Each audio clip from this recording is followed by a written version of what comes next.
दोस्तों, क्या आपने कभी सोचा है कि जो अधिकारी कुर्सी पर बैठकर फैसले सुनाता है, वही एक दिन साधु बनकर सड़कों पर अपनी पहचान छुपाकर भिखारी बनकर उन्हीं लोगों के बीच घुस जाए जो कानून को बेचते हैं? तो क्या होगा? आज की कहानी सिर्फ भ्रष्टाचार का पर्दाफाश नहीं है।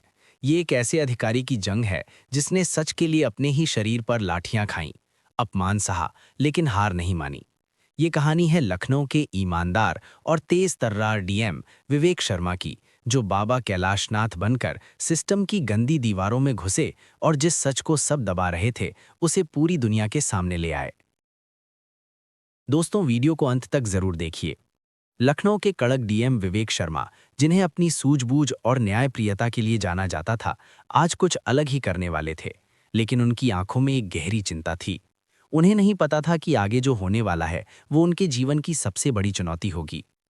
सुबह का समय था और विवेक शर्मा अपने दफ्तर में बैठे थे जब उनके मोबाइल की घंटी बजी। दूसरी ओर से एक धीमी फुसफुसाती आवाज आई। गुप्त सूचना साहब, तहसील कार्यालय में एक बड़ा घोटाला चल रहा है। कुछ बड़े अधिकारी और कर्मचारी एक स्थानीय नेता के इशारे पर रिश्वत का खेल खेल रहे हैं, लेकिन इसे पकड़ने का कोई तरीका नहीं है। सब कुछ बहुत गुप्त तरीके से हो रहा है। ये सुनकर विवेक शर्मा का दिल तेजी से धड़कने लगा।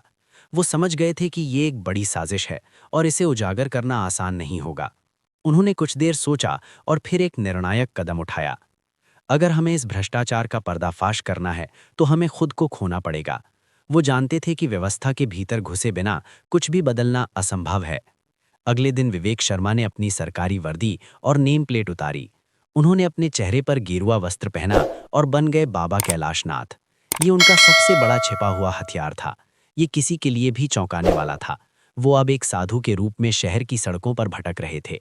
उनके दिमाग में एक ही सवाल था, क्या ये रूप अपनाकर वो सच को उजागर कर पाएंगे?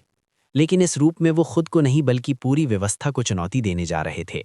उनका मिशन था अन्याय और धोखाधड़ी का पर्दाफाश करना। बाबा कैलाशनाथ सड़क किनारे एक पेड़ के नीचे भिक्षा मांग रहे थे ताकि कोई उन पर शक न करे। एक टूटे कमंडल में कुछ सिक्के और चावल थे।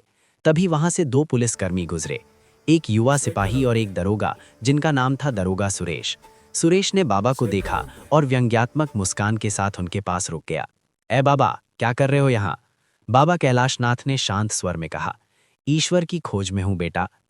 ईश्वर यहाँ ईश्वर वीश्वर नहीं, सिर्फ पैसा चलता है। लाओ कुछ चढ़ावा, कभी आगे का रास्ता मिलेगा। सुरेश ने हाथ आगे बढ़ाया।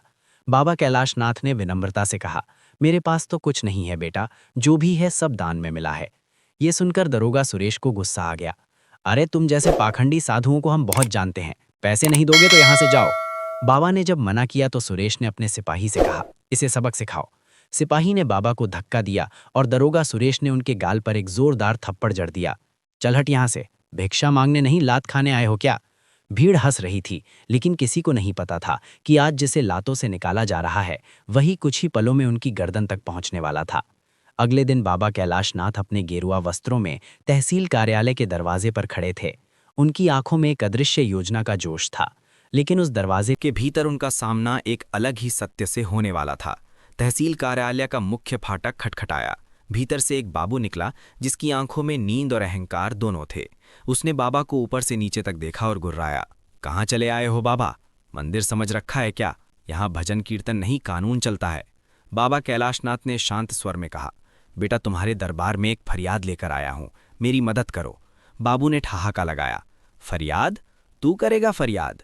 ओए हबीब, देख कौन आया है। भगवान खुद यहाँ इंसाफ मांगने आया है। अंदर से एक और कर्मचारी निकला, हबीब। उसकी आंखों में व्यंग्य की चिंगारी थी। बाबा, तुम्हारे जैसे बहुत आते हैं, भूख लगती है तो साधु बन जाते हैं, चलो आगे बढ़ो। लेकिन बाबा कैलाशनाथ वहीं खड़े रहे। मैं तब तक नहीं जाऊंगा जब तक मेरी बात नहीं सुनी जाती। हबीब को अब गुस्सा आ गया। उसने कमर से डंडा निकाला और बाबा के कमंडल पर मारा। कान खोल के सुन, यहाँ ड्रामा नहीं चलता। चल भाग यहाँ से, वरना हड्डियां तोड़ दूंगा। बाबा एक कदम पीछे हटे, पर डर के नहीं, योजना के तहत। वो जान चुके थे कि तहसील की दीवारें उतनी ही सड़ चुकी हैं जितनी उन्हें खबर मिली थी। तभी एक और कर्मचारी आया जिसका नाम था वर्मा। उसने बाबा का हाथ खींचकर उन्हें अंदर खींचा और फर्श पर धक्का दे दिया। अब वो सिर्फ एक संदिग्ध भिखारी थे जिनके साथ कुछ भी किया जा सकता था। सच का पर्दाफाश। डीएम विवेक शर्मा को पहली बार अपनी योजना की गंभीरता का एहसास हुआ। उन्होंने शेर की मांद में कदम रखा था। अभी सिर्फ धक्का मुक्की हुई थी, लाठी चलना अभी बाकी था। तहसील के धूल भरे फर्श पर बाबा कैलाशनाथ गिरे पड़े थे। कुछ ही पल पहले जिन पैरों में हुकूमत की ताकत थी, अब वो पैरों से कुचले जा रहे थे। कर्मचारी वर्मा ने उनके गेरुआ कपड़े को खींचते हुए कहा, बाबा नहीं, ये तो कोई ड्रामेबाज है।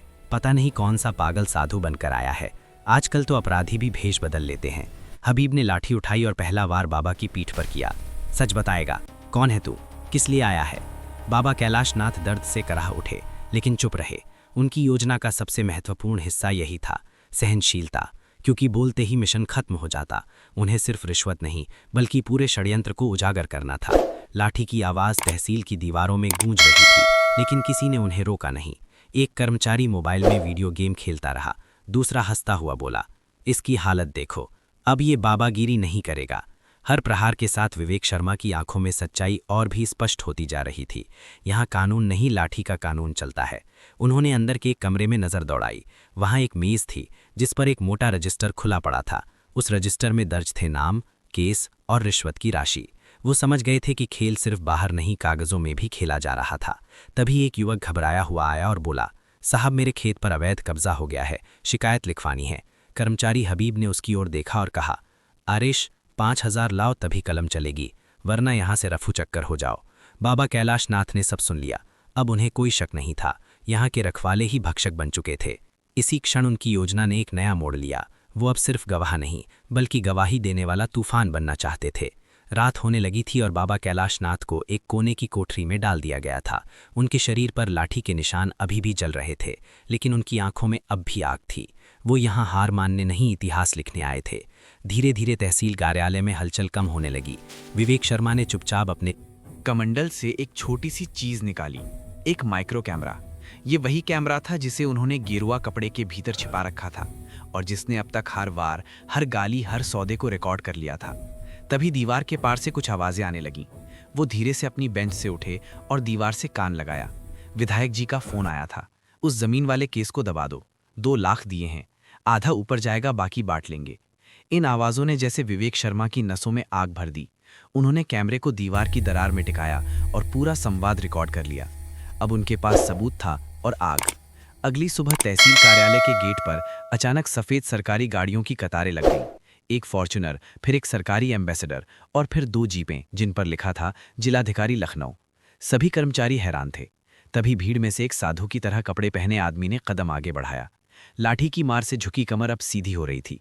चेहरे का सादगी धरा भाव अब अधिकार में बदल चुका था। और फिर वो गेरुआ चोला उतारा गया। मैं डीएम विवेक शर्मा हूं और कल रात जो हुआ उसकी एक एक तस्वीर, एक एक शब्द अब सबके सामने आएगा। सबके चेहरों का रंग उड़ गया। हबीब वर्मा और अन्य कर्मचारी मूर्तिवत खड़े थे। विवेक शर्मा ने जेब से छोटा सा कैमरा निकाला और पुलिस कप्तान को सौंपा। रिकॉर्डिंग चालू की गई। तहसील में सन्नाटा छा गया। स्पीकर से गूंजने लगी वो बातचीत जिसमें रिश्वत की रकमें तय हो रही थीं। एसपी तिवारी ने वहीं खड़े खड़े 3 कर्मचारियों को निलंबित कर दिया और आदेश दिया, पूरे तहसील की स्वतंत्र जांच होगी, किसी को बख्शा नहीं जाएगा।